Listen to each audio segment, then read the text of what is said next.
थोड़ा थोड़ा लिख लो कि कौन सी रिपोर्ट में क्या क्या है। पहले 5 मिनट का काम है, थोड़ा प्रैक्टिस भी हो जाएगी हाथों की, और आपको रिपोर्ट भी क्या है, फिर अगली बार मैं रिपोर्ट की समरी कराऊंगा कि भाई इस रिपोर्ट में ये है, इसमें ये है, इसमें ये है। ठीक है, और उसके बाद क्या करना है कि बस आपको चेक के आना है। अप्रोक्स 10 से 12 जो कंक्लूजन है या इंट्रोडक्शन है वो सेकेंड ARC की रिपोर्ट के आसपास से ही निकलेंगे, है ना। तो वहां से अगर चाहो तो कर सकते हो एक काम, ये तो ये ठीक है यार। टाइम पे आया करो सब लोग, देश को। 1 मिनट में ब्लूटूथ कनेक्ट कर लो यार। हाँ, ये कनेक्ट हो जाएगा ना तो फिर मैं दूसरा सिस्टम वो कर लूंगा।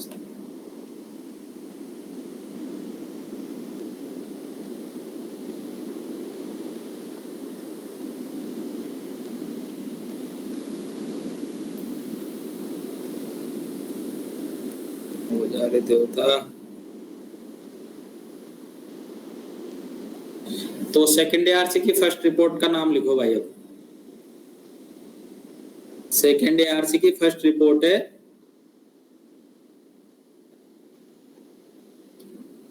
सूचना का अधिकार, सुशासन की कुंजी।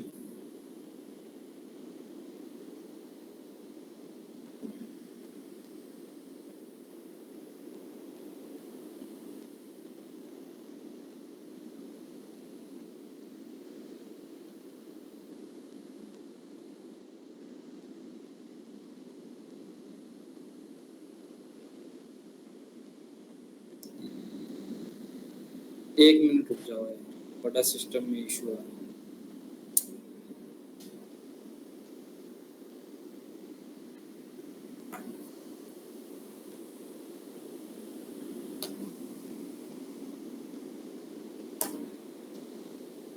एक मिनट।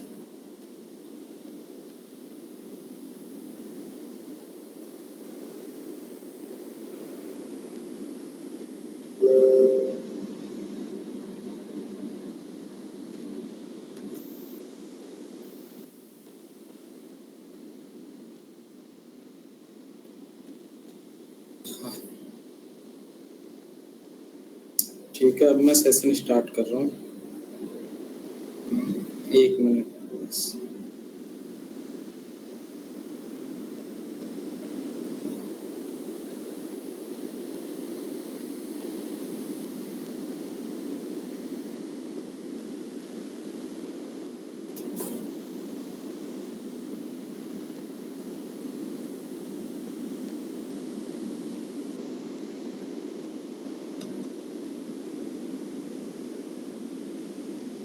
ठीक है, आवाज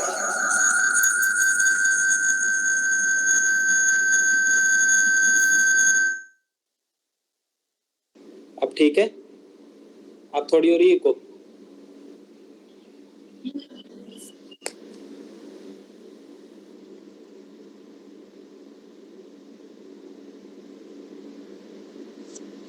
हाँ, बाकी माफी चाहेंगे, थोड़ी सी गड़बड़ रही है तो चीजें अब ठीक हो जाएंगी, है ना।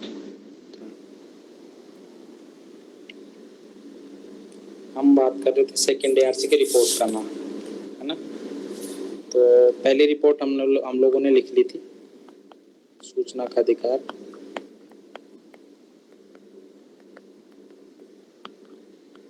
सुशासन की कुंजी।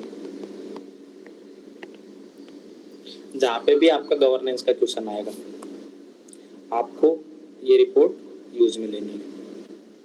ठीक है, सेकेंड ARC RTI से रिलेटेड आ गई, शासन में पारदर्शिता आ गई। यहाँ पे 2 चीजें हैं, एक तो RTI एक्ट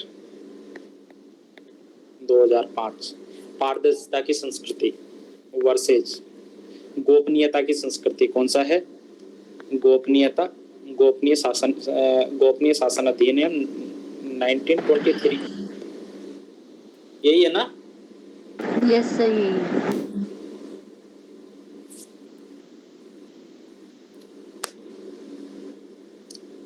ठीक है, दूसरी रिपोर्ट का नाम है, अगर मनरेगा से रिलेटेड आती है, स्किल डेवलपमेंट से अगर रिलेटेड आती है, अगर कोई भी क्वेश्चन मनरेगा से रिलेटेड आता है, स्किल डेवलपमेंट से रिलेटेड आता है, तो अपने को सेकंड ARC की सेकंड रिपोर्ट को यूज करना है। इस रिपोर्ट का नाम है मानव संपदा का व्यापक विस्तार।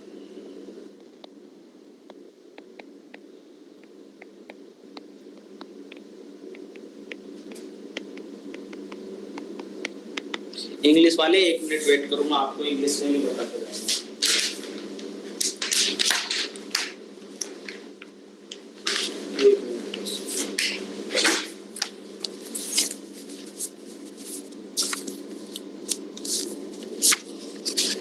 दूसरी report rarest of the rare case में ही काम आएगी, ज्यादा काम नहीं आएगी, ठीक है। तीसरी रिपोर्ट है डिजास्टर मैनेजमेंट, आपदा प्रबंधन। जहां पे भी आपदा का काम आए, जहां पे भी आपदा से रिलेटेड सुझाव देना हो, आपदा प्रबंधन second report, third report second ARC की। मैं इसकी डिटेल कल करवाऊंगा, अभी बस मैं नाम लिखा रहा हूं ताकि आपके दिमाग में एटलीस्ट रिपोर्ट का नाम और वो बैठ जाए, ठीक है। Disaster management. चौथी रिपोर्ट तो बताइए, शासन में नैतिकता, एथिक्स एंड गवर्नेंस।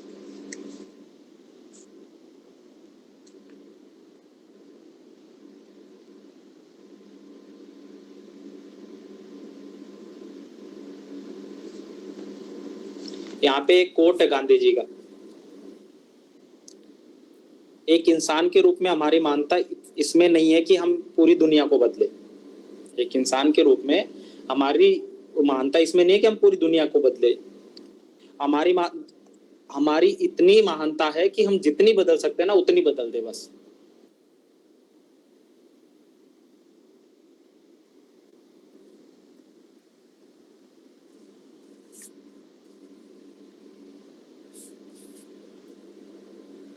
पांचवी रिपोर्ट है सार्वजनिक व्यवस्था, ये है पंचायती राज से संबंधित।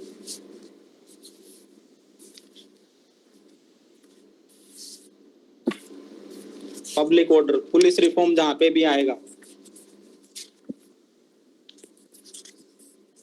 सॉरी अरे मैं गलत बता दिया। सिक्स्थ रिपोर्ट है स्थानीय स्वशासन। पांचवी रिपोर्ट तो पुलिस सुधार से रिलेटेड है, सार्वजनिक व्यवस्था लॉ एंड ऑर्डर से रिलेटेड जहां पे भी कोई इश्यू आए,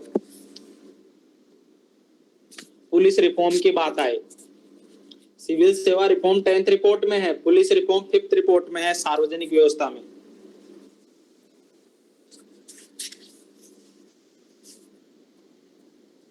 फेक एनकाउंटर के संदर्भ में यहाँ पे चर्चा की गई है।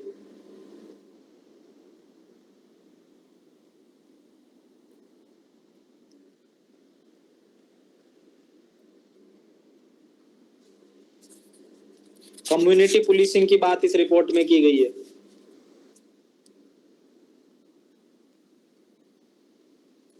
भीड़ हिंसा, पब्लिक ऑर्डर, दंगा, जहां पे भी जो भी चीजें इस रिपोर्ट में उनके समाधान की बात की गई है, ठीक है। इतना लिख लिया। कौन सी रिपोर्ट? 5th report. जहां पे भी लॉ एंड ऑर्डर और पब्लिक ऑर्डर की बात आए, जहां पे भी इंटरनल सिक्योरिटी के इस वाले एस्पेक्ट की क्वेश्चन आए, सांप्रदायिकता, नो दंगा, उसके लिए पुलिस की क्या जवाबदेहिता है, तो वहां पे 5th रिपोर्ट काम आएगी अपनी। 6th रिपोर्ट है स्थानीय स्वशासन, लोकल गवर्नेंस।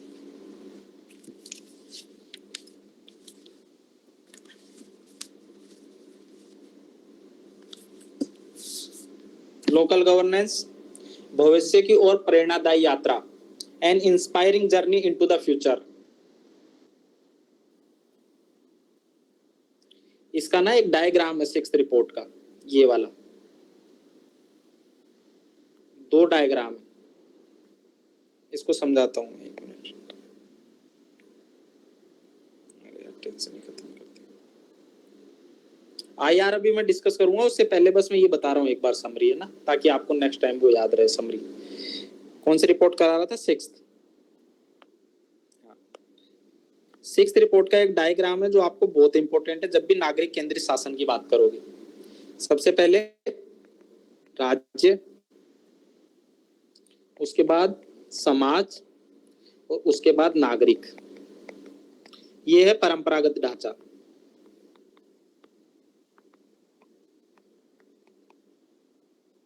लेकिन गांधी जी ने कहा कि मजा ये नहीं है, मजा तब है कि ये नागरिक हो, सिटीजन, और ये समाज है, और ये राष्ट्र है। मतलब नागरिक केंद्र में हो दोनों के में,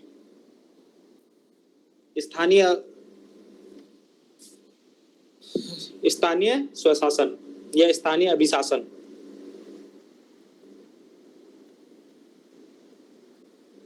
अब इसकी कुछ एक विशेषता है, वो हम लोग कल करेंगे। मैं बस बेसिक वो रहा हूं आपको रेफरेंस की, जहां पे भी अपने को इसके रिफॉर्म से रिलेटेड कहीं पे भी बात करनी हो तो हम इस पे किसकी बात करेंगे, 6th रिपोर्ट की, जहां पे वो करनी हो। 7वीं रिपोर्ट की अगर मैं बात करूं तो ये हमारी जनरली कहां काम आएगी,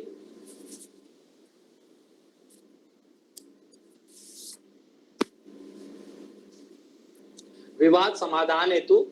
रिपोर्ट का नाम है क्षमता निर्माण, कैपेसिटी बिल्डिंग, डिस्प्यूट रिजोल्यूशन के लिए कैपेसिटी बिल्डिंग। ये कहां काम आएगी, 7वीं रिपोर्ट नॉर्थ ईस्ट के लिए, आतंकवाद के लिए, विवाद समाधान, इसी में बात की गई है, नक्सलिज्म के लिए। सर रिपोर्ट का नाम डिक्टेट कर दो। ठीक है, 7वीं रिपोर्ट विवाद समाधान, डिस्प्यूट रिजोल्यूशन हेतु कैपेसिटी बिल्डिंग, क्षमता निर्माण।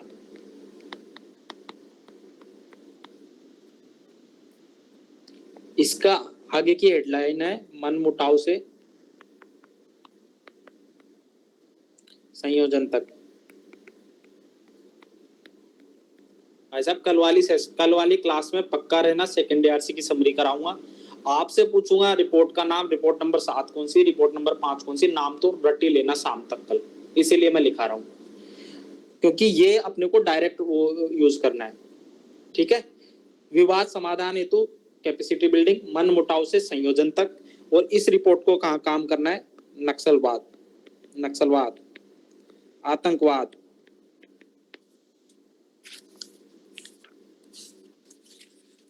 ST/SC से रिलेटेड मुद्दे, पेशा, धार्मिक सांप्रदायिकता, धार्मिक संघर्ष,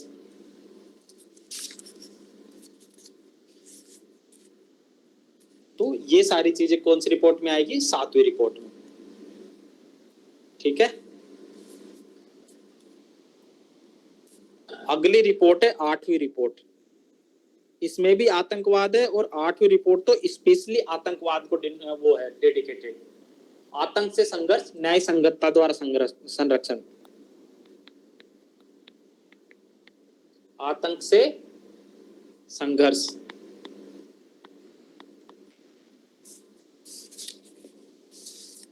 combating terrorism, protecting bye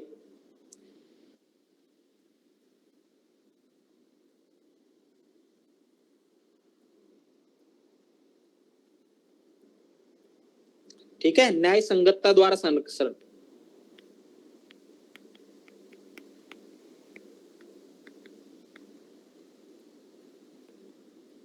protecting bye ये क्या है यार, राइटोसनेस। यहाँ पे एक कीवर्ड आएगा पर्यावरण आतंकवाद,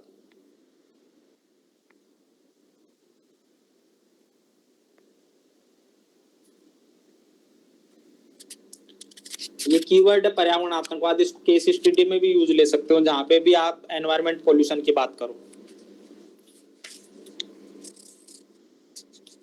एक्चुअली हुआ क्या था कि कुवैत में जितने कुएं थे ना, वहां पे बम से उनको कुएं को उड़ा दिया, कुछ में आग लगा दी, तो उससे रिलेटेड पर्यावरण आतंकवाद को कीवर्ड्स को यूज किया गया था। स्पेशली आतंकवाद से रिलेटेड पूरी की पूरी रिपोर्ट है ये।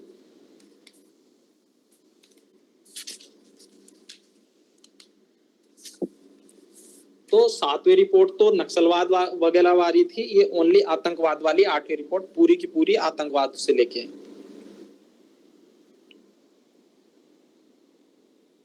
9th रिपोर्ट भाई साहब सबसे इंपॉर्टेंट, ये तो सिक्योरिटी वगैरह में ही काम आएगी, लेकिन 9th रिपोर्ट सबसे ज्यादा इंपॉर्टेंट है। सामाजिक पूंजी,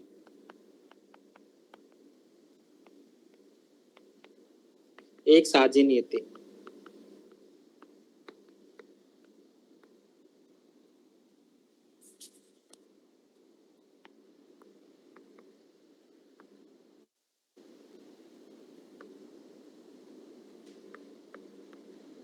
ये समझ लेना भाई जो भी है।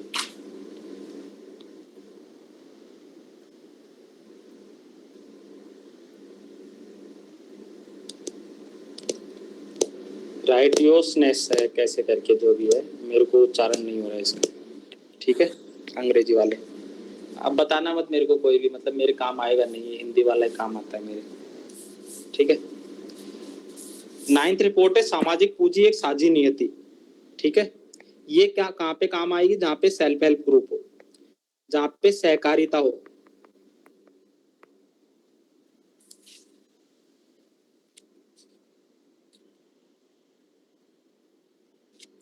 सामाजिक पूंजी ये कहता है कि सेल्फ हेल्प ग्रुप का जहाँ पे भी क्वेश्चन आया ना, तो उसको देखना कि सेल्फ हेल्प ग्रुप ना एक सोशल ग्लू की तरह काम करता है, जो समाज को जोड़ के रखता है। वर्ल्ड बैंक बोलता है ये चीज। तो जो भी जैसे सोशल कैपिटल सोशल ग्लू की तरह काम करती है। इथिकल कैपिटल वगैरह के बारे में हम लोग ऑलरेडी चर्चा कर चुके हैं।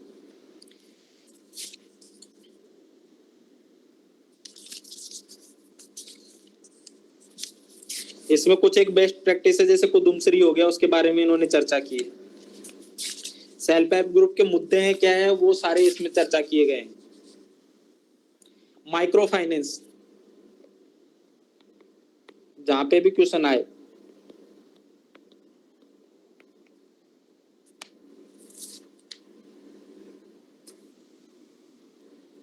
ठीक है। 10th रिपोर्ट मोस्ट इंपोर्टेंट, कार्मिक प्रशासन का पुनर्गठन। ये तो मैंने कितनी बार यूज ले लिया।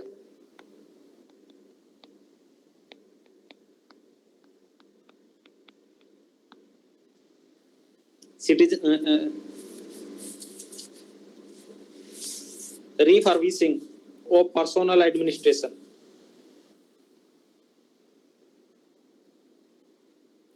ठीक है। सिविल सेवा सुधार, जहां पे भी बात आए, ग्रेडिंग हो, 360 फीडबैक हो, सेक्ट फर्स्ट एआरसी की रिफॉर्म हो, जो भी सारी चीजें सिविल सर्विसेज रिफॉर्म में जहां पे भी बात आएगा, वहां पे हम लोग इसी को यूज करेंगे भाई।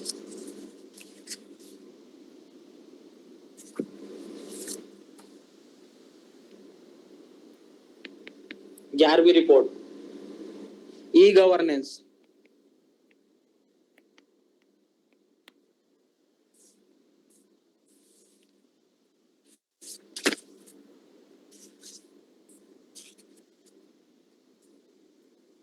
हालांकि इसकी बेस्ट प्रैक्टिस वगैरह पुरानी हो गई, सिंगापुर 1 वगैरह थी, उससे तो अच्छा था हमारा भीम यूपीआई वगैरह हो गया, तो हम लोग इस पे तो ज्यादा कुछ करने को है नहीं। लेकिन हालांकि कुछ एक बेस्ट प्रैक्टिस है, जैसे केरला की फ्रेंड से अप्रोच है, या फिर वो डोम अप्रोच है, वो सारी चीजें हैं तो, लेकिन उस पर तो हम लोग कल चर्चा कर लेंगे। अभी बस ये ई गवर्नेंस से रिलेटेड अगर क्वेश्चन आए और उस पर वे फॉरवर्ड की बात करनी हो या कुछ रिफॉर्म की बात करनी हो, तो हम लोग इसको यूज करेंगे।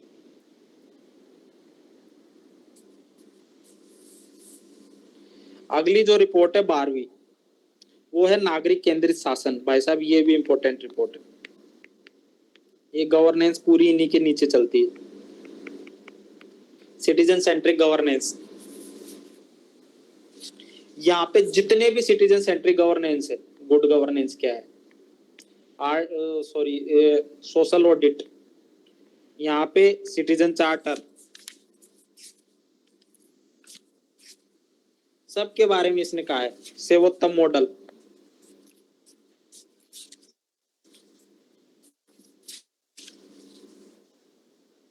डेलीगेशन मतलब प्रत्यायोजन जिसको बोलते हैं, कार्यों का प्रत्यायोजन भाई होना चाहिए ना, डिसेंट्रलाइजेशन कार्यों का प्रत्यायोजन के लेवल पर, उसके बारे में हम कल चर्चा करेंगे।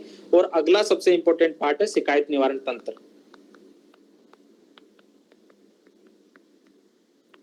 ये हर गवर्नेंस की समस्या का समाधान है। ये जितने भी है ना गवर्नेंस की, अगर कोई भी क्वेश्चन आएगा उसका कंक्लूजन ये नागरिक केंद्रित शासन, वे फॉरवर्ड, और इसके 5 एस्पेक्ट।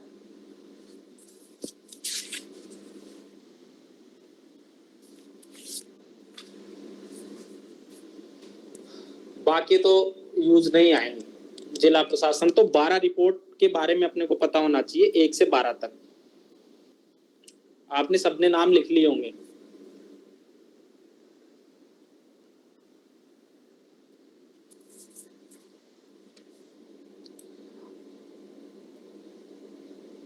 अब एक काम ये करना है आपको कि मैंने आपको ये रिपोर्ट जितनी भी दी है इनका एक तो नाम याद रख लेना भाई साहब, और जो जो एरिया मैंने बताया ना कि किस किस से संबंधित है वो उसके सामने कल लिख लेना, और उसके सामने ना इसको इतना छोड़ना। अब जैसे 6 रिपोर्ट है ना, ऐसे समझो कि ये आपका पेज है, मैं पेज भी बनाऊं,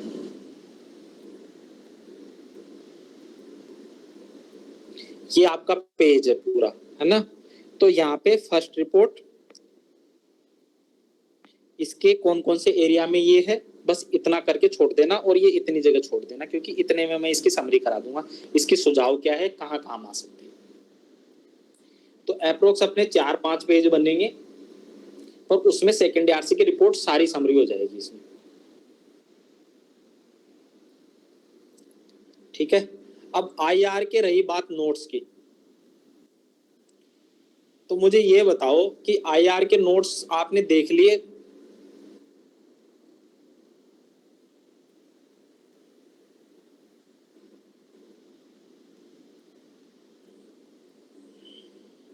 अरे कोई तो बोल तो लो यार।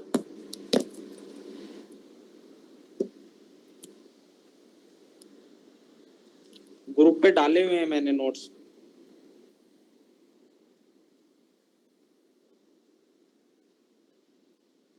एक मिनट में आईआर की चीजें खोल लेता हूँ।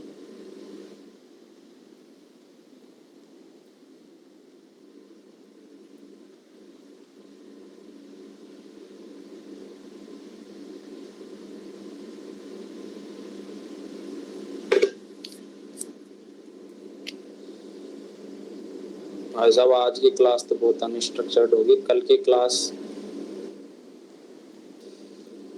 आईआर के कौन कौन से क्वेश्चन आएंगे ये तो बता दो मेरे को यार तब तक।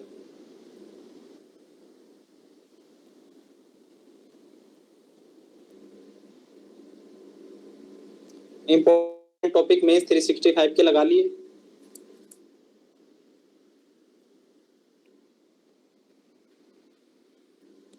इंपॉर्टेंट टॉपिक में 365 के लगा लिए ना?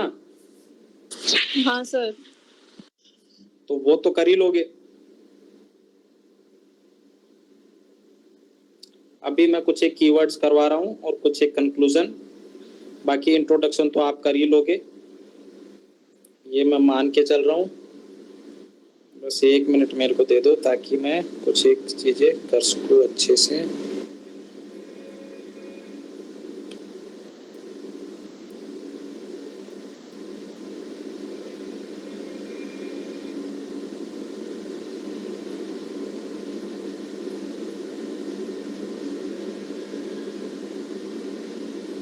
ठीक है, तो अब मैं शेयर कर रहा हूँ स्क्रीन।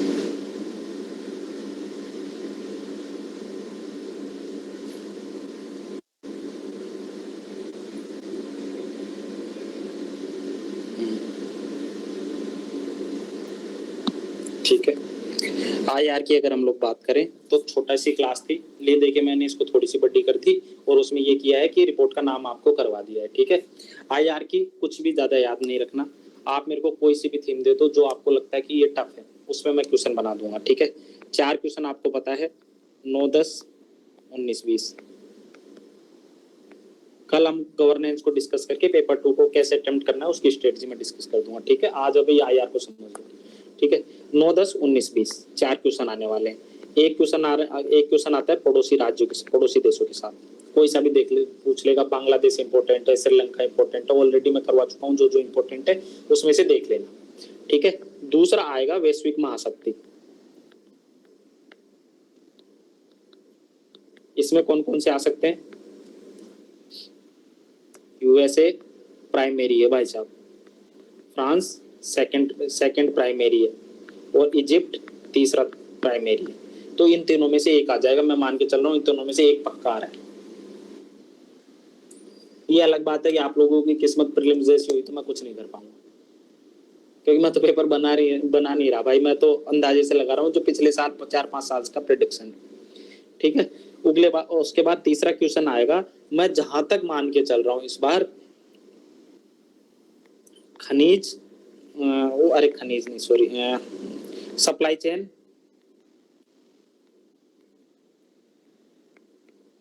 सप्लाई चेन से related, global mineral supply chain है ना, उसमें आत्मनिर्भरता से रिलेटेड एक क्वेश्चन आने के काफी अच्छे चांसेस हैं इसमें।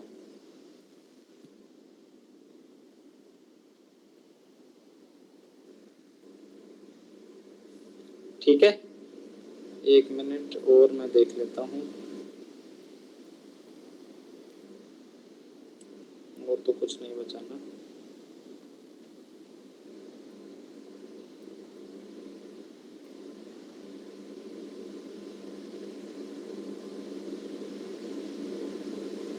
एक इंडिया यूएस कर लिया, G20 एक बार फिर से देख लेना यहाँ पे, अगर जिन्होंने नहीं देखा है। यूएस बता ही दिया, मिनरल वाली बता ही दिया, सप्लाई चेन।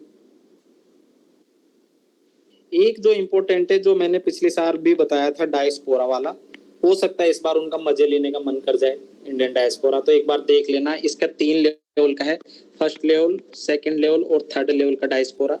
यहाँ पे हम लोगों ने, ये इसका डायग्राम है, इसको थोड़ा सा समझ लो, क्योंकि बाकी तो आप कर लोगे, इस डायग्राम को एक बार समझ लेना। यहाँ पे हम लोगों ने गिरमिटिया मजदूर फर्स्ट जनरेशन में, सेकेंड जनरेशन में भेजे हम लोगों ने, ये थे कि वो उसमें भी ऐसे में भी काम आएगा, इसलिए मैं करवा रहा हूँ। सेकेंड जनरेशन में हम लोगों ने भेजे कौन से, श्रम आधारित, जो हम लोगों ने अरब देशों में भेजे, कुवैत और उनमें। थर्ड जनरेशन में हम लोगों ने भेजे आधुनिक टेक्नोक्रेट, और वो कौन कौन से हैं, जैसे कि सुंदर पिचई हो गया, सत्य नडेला हो गया, तो वैश्विक स्तर पर, और रिचेस्ट एंड वाइब्रेंट डायस्पोरा वगैरह तो आपको पता ही पता है।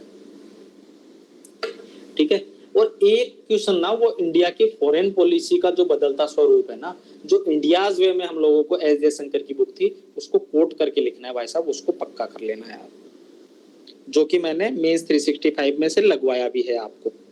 ठीक है, तो वो तो कहीं ना कहीं आपके काम आएगा ही आएगा, उसकी की फैक्ट है ना, जो इम्पोर्टेंट चीजें। बाकी आईआर इतना ही है, इसमें से इसके इर्द गिर्द ही घूमेगा, इससे बाहर नहीं जाएगा, जहां तक मैं मान के चल रहा हूँ। और हमारे प्रायोरिटी के 4 क्वेश्चन है। तो पहली बात तो आईआर के इम्पोर्टेंस, और एक आईपी एफआईपीसी वगैरह 2-4 क्वेश्चन और लगाएंगे, तो वो उसमें से कर लेने हैं अपने को। ठीक है, अब ये तो हो गया भाई साहब, एक क्वेश्चन, 2 क्वेश्चन तो डील हो गए। मान लो एक क्वेश्चन आएगा आपका किसका आपका पड़ोसी हो गया, ये हो गया, और एक आएगा संगठन वाला। संगठन में यूएनएससी रिफॉर्म भी आ सकता है, डब्ल्यूटीओ भी आ सकता है, और 2 ही इस बार न्यूज में है, जो सबसे ज्यादा न्यूज में है। बाकी पड़ोसी जैसे लास्ट ईयर बिम्स्टेक आ गया, तो इस बार थोड़ा सा ये है कि एससीओ देख लेना भाई साहब, ब्रिक्स देख लेना, क्योंकि ये थोड़े न्यूज में थे। घटती एससीओ की भूमिका कर सकते हो, ब्रिक्स की भूमिका, तो ले दे के अप्रोच चीज वही रहेगी। अब मजेदार बात चीज बताता हूँ आईआर में। अब आईआर को ना ऐसे समझना, PESTEL,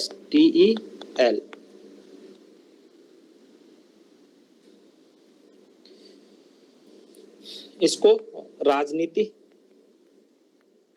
आपको नोट्स ऐसे बना लिए होंगे आपने, पर थोड़ा सा अब दिमाग में ऐसे सोचना आप आगे से, ना जो 3 क्वेश्चन डील होंगे ना अपने, जो 3 क्वेश्चन, जो एक क्वेश्चन तो मान लो ऑर्गेनाइजेशन का आ जाएगा, तो उसमें तो कोई इश्यू नहीं है, वो तो फंड फंक्शनरीज पे चला जाएगा। 3 लेवल पर प्रॉब्लम है और 3 लेवल पर सॉल्यूशन है। ठीक है, इसका तो सीधा सा तरीका है, FFF। और उसके बाद स्टेक होल्डर बेस्ड अप्रोच पे चले जाना। जब भी पहले ऑर्गेनाइजेशन वाला कर लो।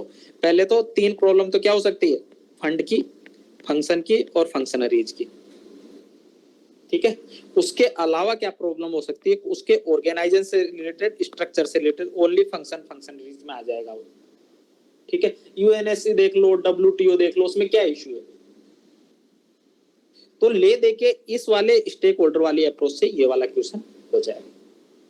ठीक है, 4-5 प्रॉब्लम है, 4-5 सेक्टर में प्रॉब्लम है कि भाई उसके स्ट्रक्चर से रिलेटेड क्या प्रॉब्लम है, उसके फंड से रिलेटेड क्या प्रॉब्लम है, उसमें जो मैकेनिज्म बना हुआ है उससे रिलेटेड क्या प्रॉब्लम है, तो और उसके जो डिसीजन है, डिसीजन मेकिंग है, उसमें क्या इशू है, उसकी जो गवर्निंग काउंसिल है उसमें क्या इशू है, रीजन का लेवल पर उसमें जो वो दिया गया है, प्रतिनिधित्व दिया गया है कि नहीं दिया गया है, तो वो सारी चीजें हैं। तो वो इन तीनों चीजों से हो जाएगी। फंड फंक्शन रेंज को कल मैं डिटेल में बताऊंगा, क्योंकि सेकंड ARC की जो 6th रिपोर्ट है उसमें मैं इसको अच्छे से करवाऊंगा। यूपीएससी ने पूछा है, तो जब इसको मैं डिटेल से बताऊंगा तो आपका जो भी ऑर्गेनाइजेशन आएगा इसके आसपास खत्म हो जाएगा। अब बात करते हैं हम लोग 2 क्वेश्चन की, जो हमारे मतलब पड़ोसी देश या ऑर्गेनाइजेशन, पड़ोसी देश या फिर दूसरे मल्टीपोलर वर्ल्ड से रिलेटेड आएंगे, यूनिपोलर वर्ल्ड से रिलेटेड कोई भी क्वेश्चन आता है, महाशक्ति से रिलेटेड। तो राजनीति से रिलेटेड, राजनीतिक, पॉलिटिकल, दूसरा पर्यावरण,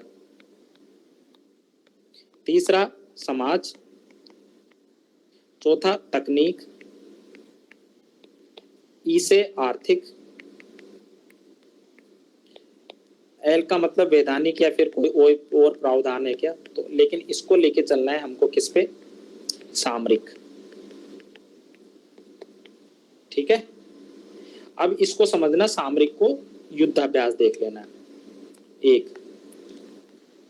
अब देखो, एक तो किसी देशों के साथ इन क्षेत्र में कोऑपरेशन हो सकता है, दूसरा इन क्षेत्रों के साथ इनके साथ तनाव हो सकता है। इसके अलावा कोई संबंध हो सकता है क्या? आप जिसका भी बोलो, यही आयाम है जिन पे वो कोऑपरेशन कर सकते हैं। फिर भी पेस्टल में भी इश्यू है आपको, तो आप पेपर 1 से पेपर 4 तक घूम जाना, जहां जहां पे आपको कोऑपरेशन दिखे वहां कोऑपरेशन डाल देना, जहां नेगेटिव दिखे वहां नेगेटिव चले जाना। पेपर 1 हिस्टोरिक एस्पेक्ट में इन देशों के साथ कौन से संबंध रहे, दूसरा ज्योग्राफिक सीमा विवाद तो नहीं है कहीं, तीसरा society people to people ties का इश्यू तो नहीं है कहीं, या कोऑपरेशन हो रहा है कहीं, और राजनीतिक ऑलरेडी इतिहास को राजनीति से जोड़ के वर्तमान में ले आना, IR तो ऑलरेडी कर ही रहे हैं हम लोग। उसके बाद गवर्नेंस से रिलेटेड कोई बेस्ट प्रैक्टिस है, कोई समझौता किया है क्या हम लोगों ने, फिर सिक्योरिटी से रिलेटेड कोई युद्धाभ्यास है, कोई आर्थिक हम लोगों ने डील की है क्या इन लोगों के साथ, फिर उसके बाद क्या आ जाएगा, साइबर सिक्योरिटी वगैरह तकनीकी लेवल पर हम लोगों ने कोई समझौता किया है कि ले दे के ये 4-5 ही चीजें हैं जिन पे या तो कोऑपरेशन रहेगा या फिर तनाव रहेगा। अगर मैं बांग्लादेश वाला एग्जांपल ले लूं या USA वाला एग्जांपल ले लूं, तो आप इनमें पॉइंट पुट कर सकते हो ना 5 तरीके से, तो इतने में IR कंप्लीट हो जाएगा। अब मैं इसको इससे ज्यादा डिटेल से नहीं करवाऊंगा, क्योंकि आपके साथ लगभग सभी के साथ मैं इस चीज को डिस्कस कर चुका हूँ। अगर आप में से कोई ऐसा है जिसको लगता है कि एक बार एक देश का एग्जांपल देके बता दो, तो हैंड रेज कर दो, मैं बता दूंगा। पर बहुत इजी पोर्शन है, तो इसमें मेरे को ना तो आपका टाइम खराब होना चाहिए ना मेरा होना चाहिए, तो इसको कर लोगे आप, मुझे पता है। बस ये खाका ध्यान रखना, इस खाके में फिट कर देना, इसके अलावा कुछ नहीं रहेगा। अब मैं सारी चीजें प्रैक्टिस बाय प्रैक्टिस करवा देता हूँ थोड़ी सी, है ना। कुछ एक कीवर्ड्स में करवा दे रहा हूँ इसमें, हालांकि कीवर्ड्स वो हो गए हैं,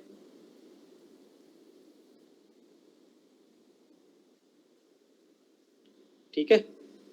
grey zone tactics, grey zone tactics किसकी है, चाइना, इंडिया चाइना रिलेशन की जब भी बात है, वुल्फ वॉरियर डिप्लोमेसी है, ग्रे जोन टैक्टिक्स है, तो ये किसके संदर्भ में हमको यूज लेनी है, चाइना के संदर्भ में, ठीक है। ओसाका ट्रैक तो डाटा विद फ्री फ्लो है, G20 का एक पार्ट था, आउटडेटेड हो गया, अब तो नहीं पूछेगा, लेकिन जहां पे भी डेटा सिक्योरिटी की बात आएगी, पेपर 3 में अगर पेपर 3 में या पेपर 2 में अगर डेटा रेगुलेशन से अगर रिलेटेड कोई क्वेश्चन आता है, तो ओसाका ट्रैक, अंतरराष्ट्रीय चर्चा और डेटा विद फ्री फ्लो, ये कंसेप्ट अपना वहां पे काम आएगा ही आएगा।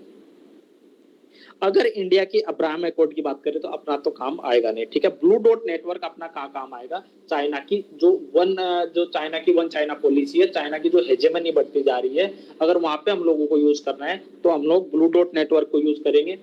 और वहां पे हम लोग क्रा कैनाल वाला, जो क्रा कैनाल बना रहा है, या फिर जो कौन सी है, मलक्का डिलेमा पता है ना आपको,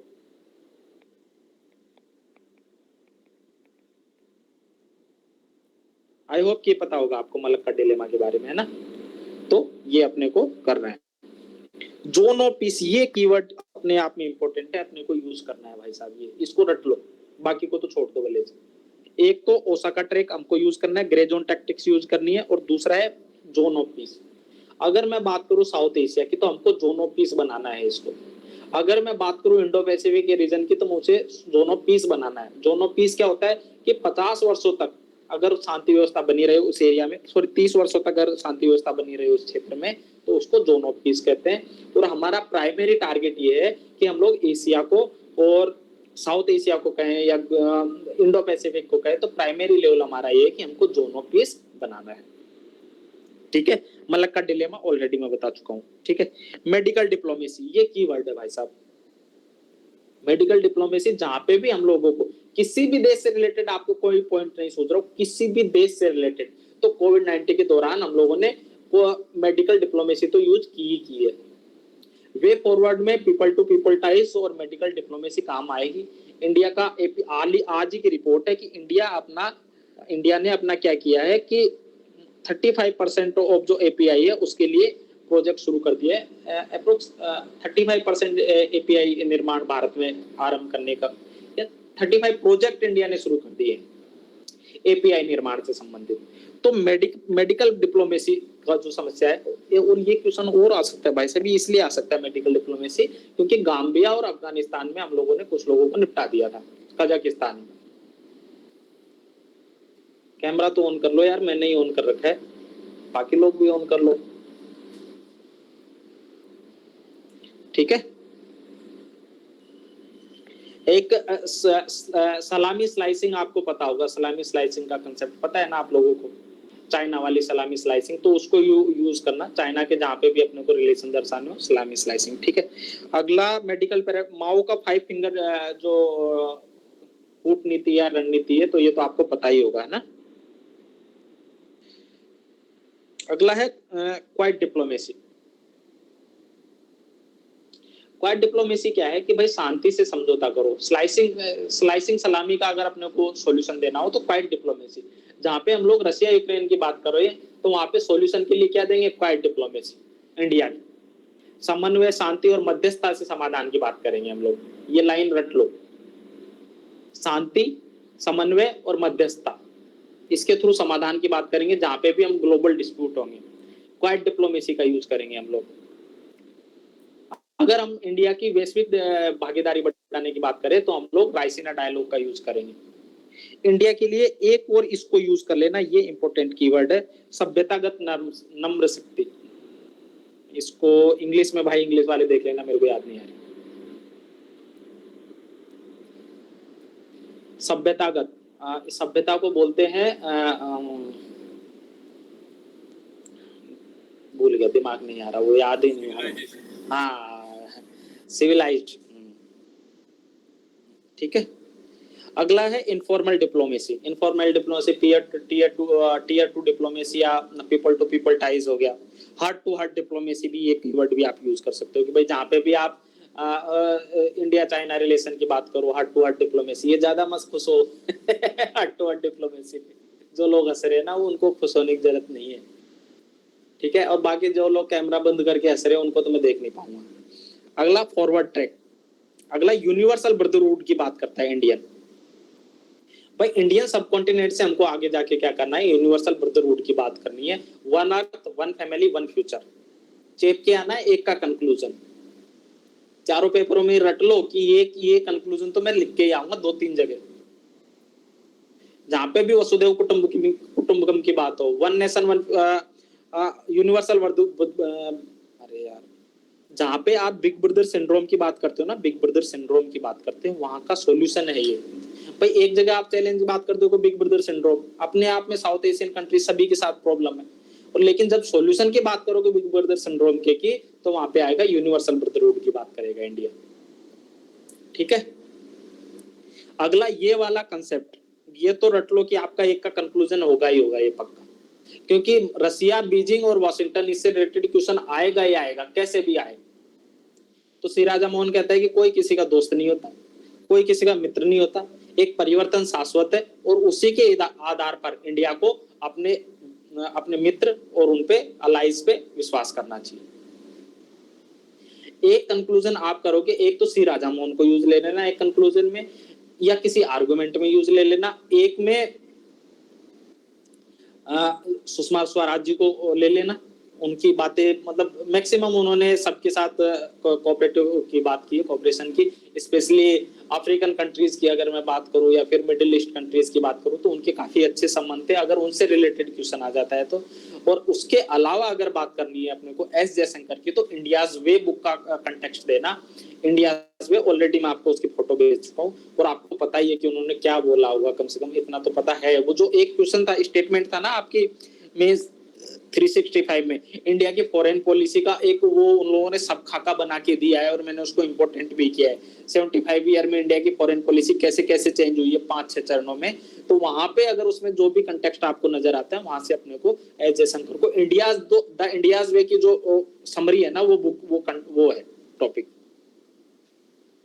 ठीक है, अगला Africa Asia brotherhood, universal brotherhood हो, अफ्रीका एशिया ब्रदरहुड हो या वेस्ट एशियन कंट्रीज के साथ ब्रदरहुड हो या साउथ चाइना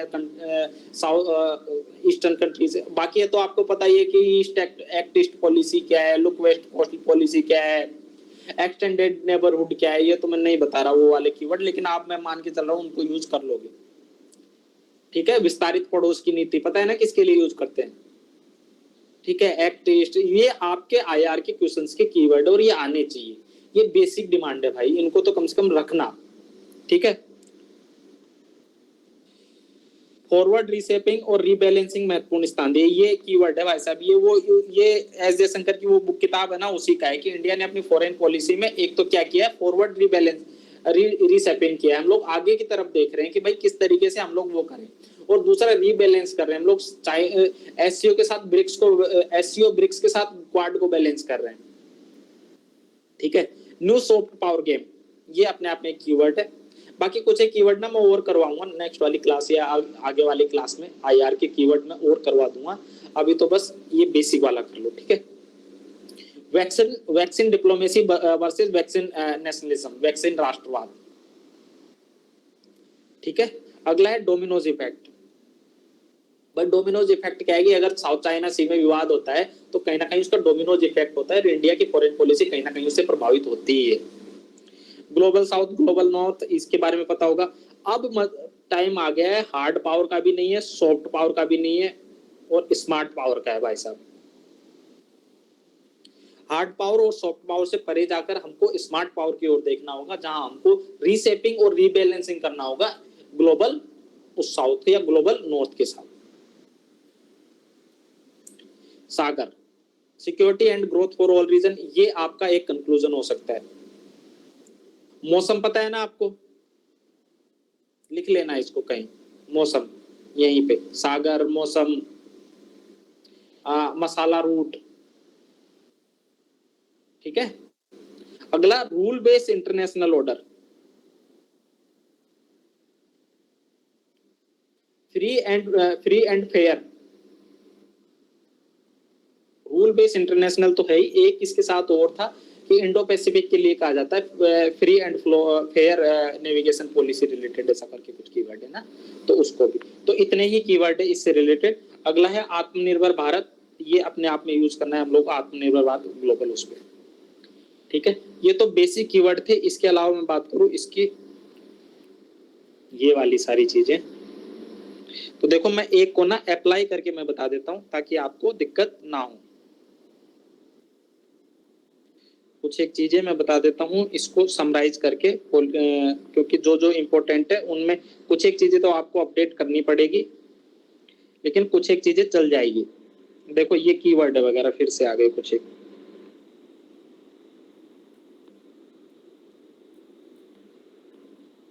इसमें कीवर्ड भी मिल जाएंगे इस डॉक्यूमेंट में आपको, तो एक बार गो थ्रू हो जाना, अगर कोई कीवर्ड मिल जाए तो उसको यूज ले लेना। अब देखो मैंने इसको नोट्स को कैसे बनाया, देखो ये है चाइना।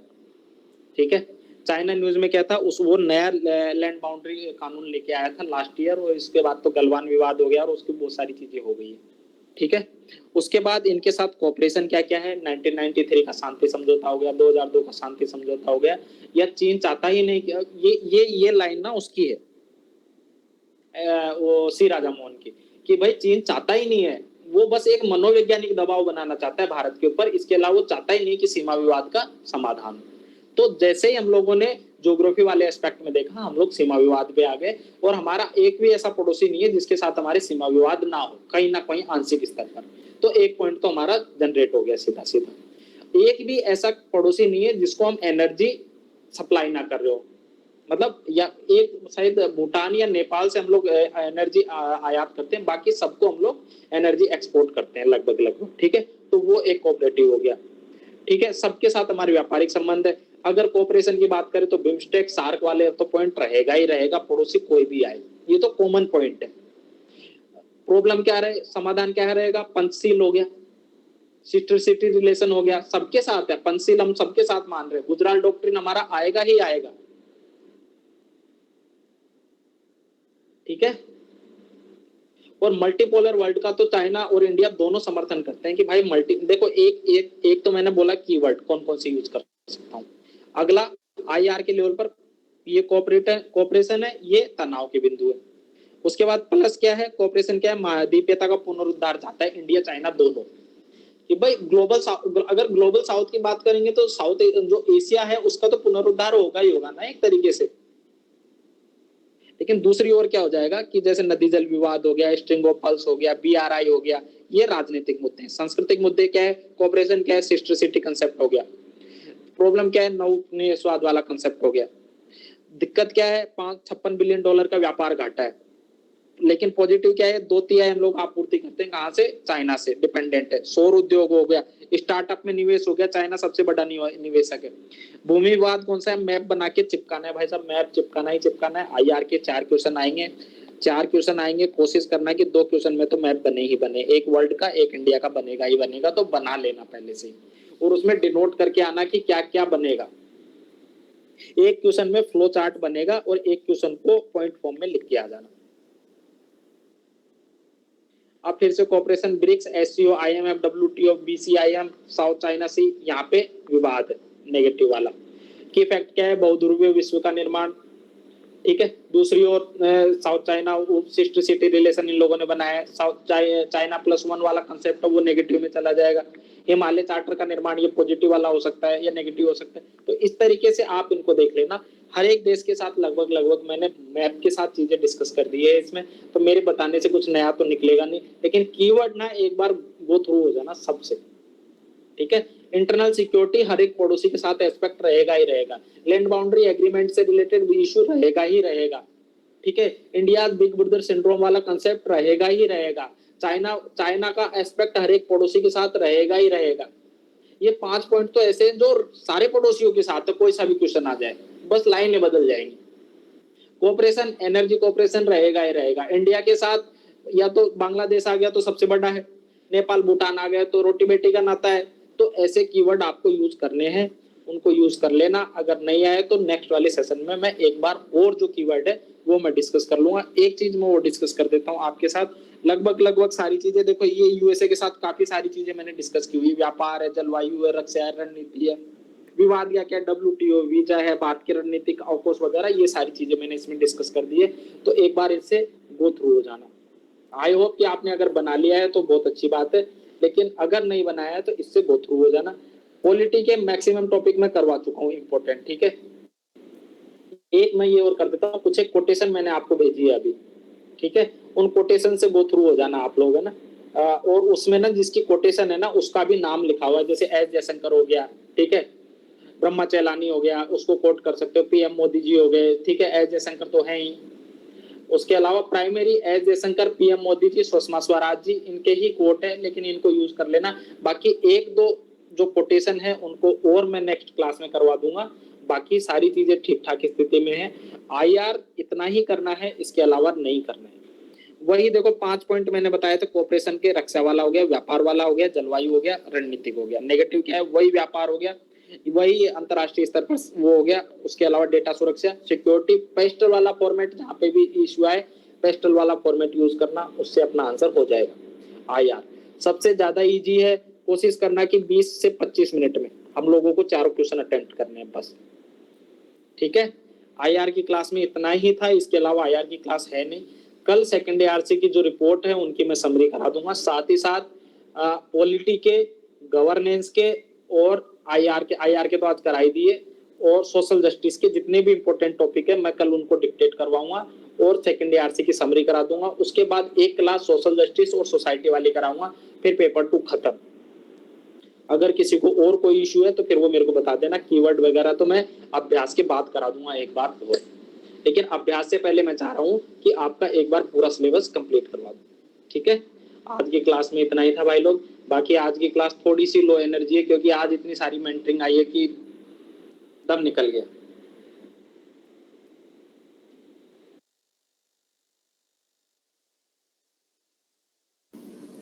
ठीक है, अब आप लोग आराम करो, सो विराम करो, जिनको पढ़ना है पढ़ो और जिनको और भी जो काम करने हैं वो करो।